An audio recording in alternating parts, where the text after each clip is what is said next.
Alors, mesdames et messieurs, on apprend à l'instant que Joe Biden retire sa candidature à l'élection présidentielle.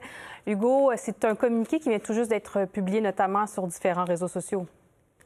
Oui, absolument. Ça fait même pas 15 minutes que la nouvelle est tombée. Donc, c'est un message écrit de la part du président Joe Biden, message dans lequel il indique « Ce fut le plus grand honneur de ma vie d'être votre président. Bien que j'ai eu l'intention de me représenter, je pense qu'il est dans l'intérêt de mon parti et du pays que je me retire. » Donc, M. Biden qui va s'adresser un peu plus tard cette semaine aux Américains pour expliquer sa décision. Pour l'instant, il n'y a que cette déclaration écrite. Donc, M. Biden qui rappelle un peu ses réalisations des dernières années, dit qu'il a travaillé fort aux côtés des Américains, qu'il a réussi à faire avancer bon nombre de dossiers, qu'il avait donc l'intention d'être sur les rangs lors de la prochaine élection présidentielle, mais qu'il juge maintenant qu'il est dans l'intérêt de son parti, dans l'intérêt aussi de son pays de se retirer. Il faut dire évidemment que depuis maintenant plusieurs semaines, la pression était de plus en plus forte. En fait, depuis le débat du 27 juin dernier, débat très, très difficile pour M. Biden, il s'en est jamais véritablement remis au fond, malgré les différentes tentatives qu'il a faites pour essayer de reprendre en main le contrôle du message. Ça n'a pas fonctionné. Les appels à son désistement se sont faits de plus en plus nombreux. Au dernier décompte, hier, on était à peu près 35 élus démocrates qui demandaient au président Biden de se retirer. Et aujourd'hui, c'est un sénateur indépendant, anciennement démocrate, Joe Manchin, qui a fait le même genre d'appel. Alors, effectivement, il y avait une espèce de pression qui se construisait et ça devenait vraiment très difficile pour M. Biden de résister, d'autant qu'il y a des poids lourds du parti qui, en coulisses, s'activaient pour bien faire comprendre à M. Biden qu'il était temps de partir et qui aussi déjà élaborait toutes sortes de plans B pour essayer de trouver une solution de rechange. Parmi eux, Barack Obama, Nancy Pelosi, qui ont été assez actifs, qui, par le biais de différentes fuites médiatiques, ont réussi à faire pression sur M. Biden. Des médias rapportaient d'ailleurs que M. Biden était furieux de voir la tournure des événements, qu'il n'aimait pas du tout la manière dont M. Obama et Mme Pelosi se comportaient. Mais quand même, ça devenait de plus en plus difficile pour lui de persister dans sa décision. La question qu'on se posait un peu en coulisses ces derniers jours, c'était pas tant de savoir ce que M. Biden allait faire, mais plutôt de savoir quand il allait annoncer sa décision. Ça semblait devenir inéluctable.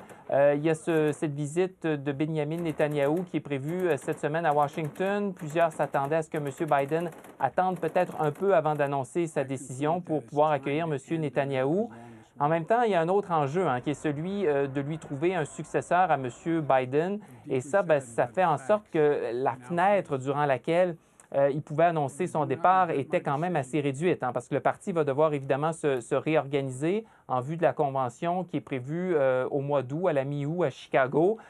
Quelle forme ça va prendre pour la suite des choses? Ça, il y a encore pas mal de flou. Est-ce qu'il y aura une espèce de mini-primaire? Est-ce qu'il y aura une sorte de compétition entre différents candidats? Peut-être. Est-ce qu'on voudra plutôt essayer de se rassembler autour d'une seule candidature? Ça fait partie des scénarios. Évidemment, dans ce cas-là, ça favoriserait sans doute la vice-présidente Kamala Harris. Déjà, il y a des gens qui ont indiqué par avance qu'ils allaient la soutenir si d'aventure M. Biden se retirait. Vous parlez de Mme Harris. Hier, Elizabeth Warren, quand elle a pris la parole, justement, Hugo, elle disait, vous savez, quand on a un candidat qui est reconnu coupable pour fraude notamment ou criminel, qui mieux qu'une femme qui est avocate, qui est procureure pour pouvoir l'affronter?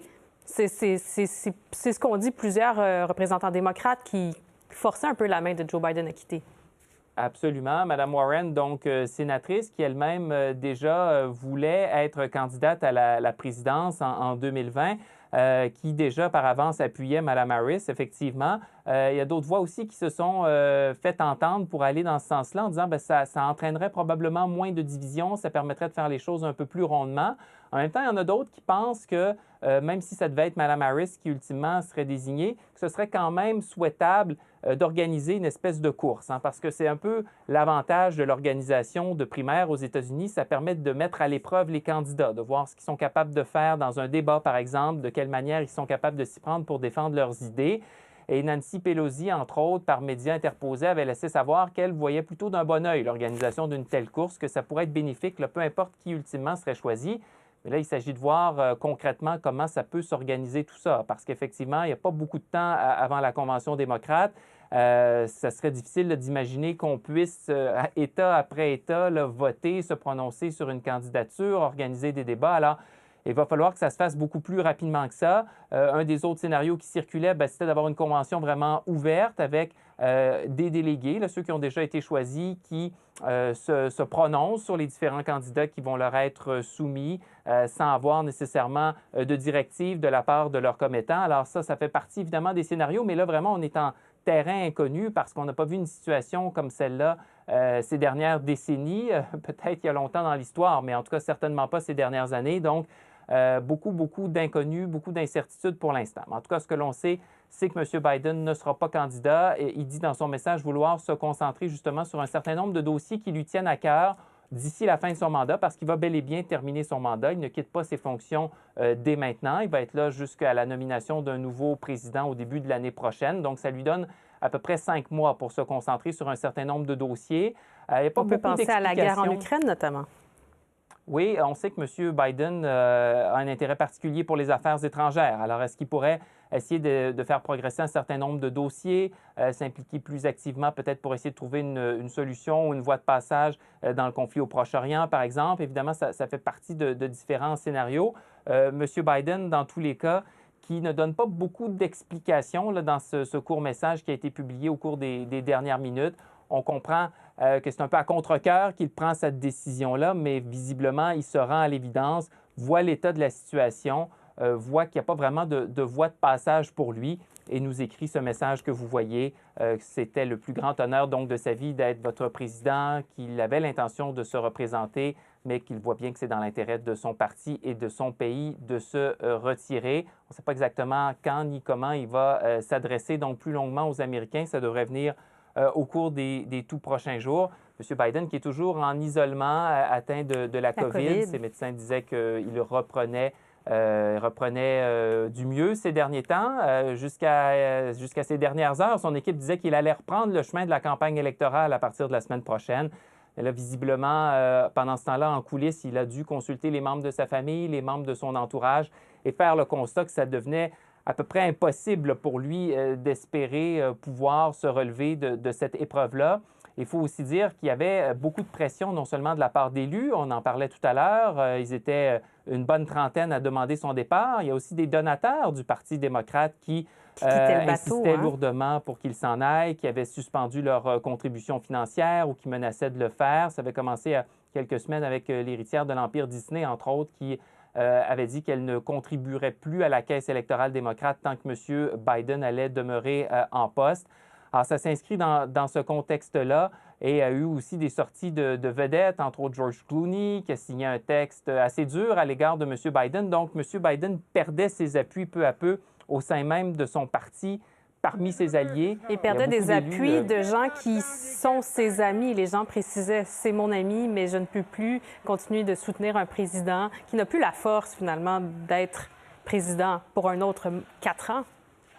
Et la crainte aussi, c'était que ça nuise aux chances de réélection d'autres candidats, des sénateurs, des représentants qui font face parfois à des courses assez serrées dans des États clés, parce qu'il n'y a pas seulement le sort de la présidence qui va se décider le 5 novembre prochain, il y a aussi celui du Sénat américain, de la Chambre des représentants. Les démocrates, évidemment, espèrent reprendre le contrôle de la Chambre des représentants. Ce ne sera pas facile. Pour l'instant, ils conservent le contrôle du Sénat, mais il y a des courses très serrées dans plusieurs États. Alors, si M. Biden était resté en poste, non seulement était-il à risque de perdre la présidence, c'est ce que nous indiquaient plusieurs sondages, mais aussi, il y avait de fortes possibilités qu'il nuise à ces candidats qui, dans les États, espèrent conserver leur siège pour justement permettre aux démocrates de se maintenir au pouvoir.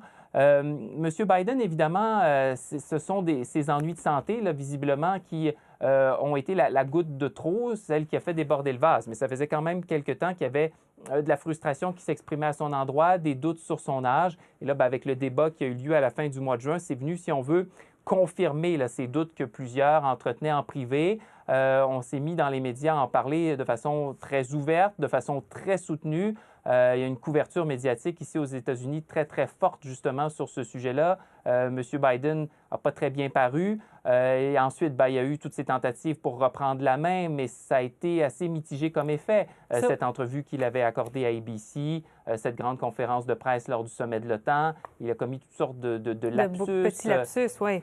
Oui, ce qui va être intéressant, c'est le candidat. Si ce n'est pas Kamala Harris ou si c'est Kamala Harris, il faudra que ce soit quelqu'un qui soit capable de faire sortir le vote dans ces États qui sont si importants de la Rust Belt qu'on a vu la semaine dernière dans cette convention républicaine. On a vu combien Donald Trump, J.D. Vance ont voulu essayer de séduire les électeurs de ces États importants. On parle de la Pennsylvanie, on parle du Wisconsin, du Michigan, de l'Ohio. Alors, il faudra que ce soit quelqu'un capable de ravir des électeurs, de les séduire littéralement dans ces États clés, il faut le dire.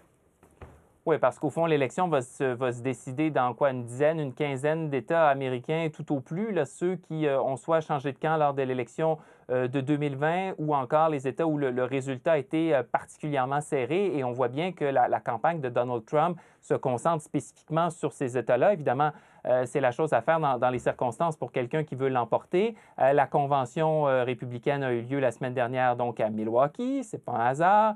Hier, donc, M. Trump était toujours dans la même région, près des Grands Lacs, donc au Michigan. La semaine précédente, lors de la tentative d'attentat, il était en Pennsylvanie. Alors, évidemment, c'est là que ça va se jouer. Alors oui, c'est pas un hasard non plus la raison pour laquelle M. Trump a choisi comme colistier J.D. Vance, donc un homme qui, dans son ouvrage, avait bien décrit justement la réalité économique de ces milieux-là. M. Trump place justement la désindustrialisation des États-Unis au cœur de son message, promet de restaurer à ces régions un peu désertées la gloire d'antan, de nouveaux emplois.